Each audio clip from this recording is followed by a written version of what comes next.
MCTV is on the air. Good morning, Huskies. If you're not in homeroom, get there. Today is Tuesday, April 20th, and day 5 of the 6-day cycle. And Mr. Crossan will join us at the end of announcements today to go over senior voting. Please rise for our national anthem and the pledge to the flag. Oh, say, can you see by the dawn's early light what so proudly we hailed at the twilight's last gleaming, whose broad stripes and bright stars through the perilous fight o'er the ramparts we watched were so gallantly streaming, and the rockets red glare, the bombs bursting in air, gave proof through the night that our flag was still there. Oh, say does that star-spangled banner yet wave o'er the land of the free and the home of the brave. I pledge allegiance to the flag of the United States of America and to the republic for which it stands, one nation, under God, indivisible, with liberty and justice for all.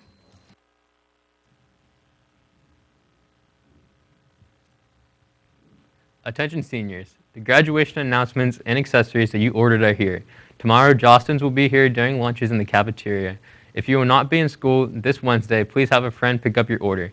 Cap and gowns will be arriving at a later date. Attention all art club members. Our next after-school meeting is scheduled for this Thursday after school from 3:15 to 4:15. Space is limited, so you must sign up in Mrs. Hubley's room. We will be creating a Memorial Day project. Seniors, if you are thinking about going to work full-time when you graduate from high school, there are a number of opportunities for you locally. Zoom meetings have been set up for students with local companies to learn about these opportunities. Please ask your teachers about it or the guidance office. Attention anyone planning to attend prom this year. There are less than 2 weeks remaining to sign up for prom and pay for your tickets. You must RSVP and make your payment by the end of the day on Friday, April 30th. No late payments will be honored. See Mrs. Pasco, Mrs. Mayo, or Mrs. Craig in the morning, between class, or after school with any questions. Remember that prom will be May 15th from 7 to 10:30 p.m. at Brookmere Estates in Belleville. Tickets are $30 per person or $60 per couple. Speaking of the prom, seniors, vote for this year's prom king and queen by the end of the day this Friday. Your English teachers should have the link to the Google voting form posted on Google Classroom. You will write in the name of one senior boy and one senior girl. The winner will be announced at prom. Concert choir lessons today are Period 4, True Bumgarner, Period 5, Ethan McKnight, and Period 6, Danny Garner. Check it out, seniors. Deadlines for local scholarships are approaching quickly. If you haven't stopped down to the guidance office, be sure to do so. Every year, scholarship dollars go unclaimed across America. Be sure you don't miss out on potential financial help for your future education plans. Our boys tennis team was in action yesterday. Here's Maddie with sports. Yesterday at MC Sports, we had just one varsity event as our boys tennis team hosted Juniata in a non-league match and lost to the Indians 3-2.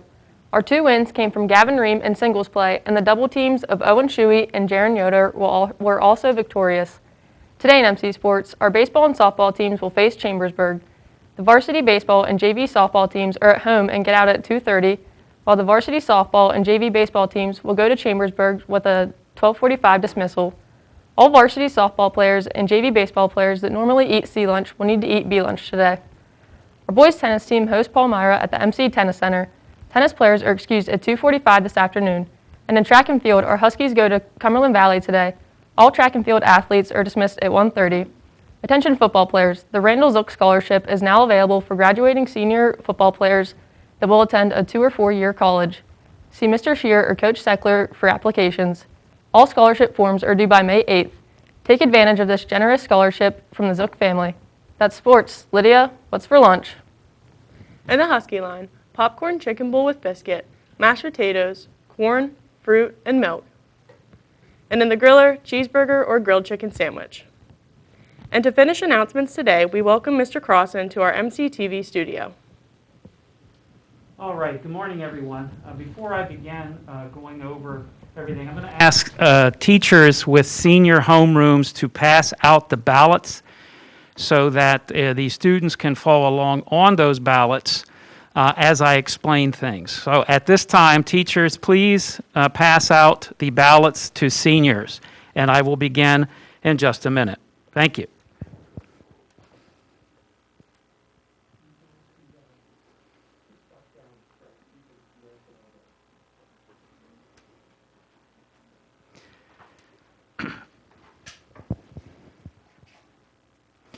As I wait until I make sure the ballots are passed out, a couple of general things that I want to say. Mr. DeArmond and Mrs. Rubel and I will collect the ballots. Mr. DeArmond and Mrs. Rubel will count them. We will pass that information along to central office, and I will announce the decision as soon as I am given permission to do so. I want you to understand a couple of background things. First of all, the Sentinel article was incomplete at best. I just want to remind you that your class officers were asked an opinion. What do you think, given these options, do you think that you and your classmates would most like? The decision was not made. We were given a directive that we could ask the entire senior class. So I want to reiterate the Sentinel article was not complete and was inaccurate in that the student officers were simply asking opinion. Of these choices, which one do you believe you and your classmates would prefer? So let me begin going over the ballot. Teachers, I'm going to ask that you have the students turn the ballot to the side that says 6 feet of social distancing at the top. I will begin there. 6 feet of social distancing is at the top. Students, please note that the ballot is a front and back ballot, and I'll explain why in a minute. Please understand something. If I were permitted, and we asked, if I were permitted to have a normal graduation, you can rest assured that I would do it. I most certainly would do it. I am not permitted. That was made very clear from the Department of Health when we checked. So the second best thing that I could come up with was I asked if we could do groups or pods of students. We went with 4 only because if you have more tickets per graduate, you must spread things over more nights. And therefore, we tried to look at what we could do to enable people to be able to be at Mitchell Field. So if you will look, option A, we will issue 4 tickets per graduate. We cannot exceed 4 tickets per graduate. For instance, if we went to 8 tickets per graduate at 6 feet of social distancing, I would have to do graduation a minimum of 6 times. 6 times. So we tried to settle on a reasonable number and actually had CAD drawings done of Mitchell Field to make sure our calculations were correct. So here are the options as they are presented. 4 tickets per graduate. We cannot exceed 4, it has to be 4. At 4 tickets per graduate, spectators, your family, your friends, whomever it is that you give the tickets to, would have to sit in a pod in a group of 4, which would be marked with colored duct tape at Mitchell Field. Understand the next group must be then 6 feet apart. That's not just to left and right, it's also front to back. And you'll notice, in order to get 6 feet, we have to skip 3 rows. And therefore, that is why, under the 6 feet social distancing requirement, which is the one that's in effect right now, we would have to graduate 3 nights. If that's what you select, I promise you we will do the very, very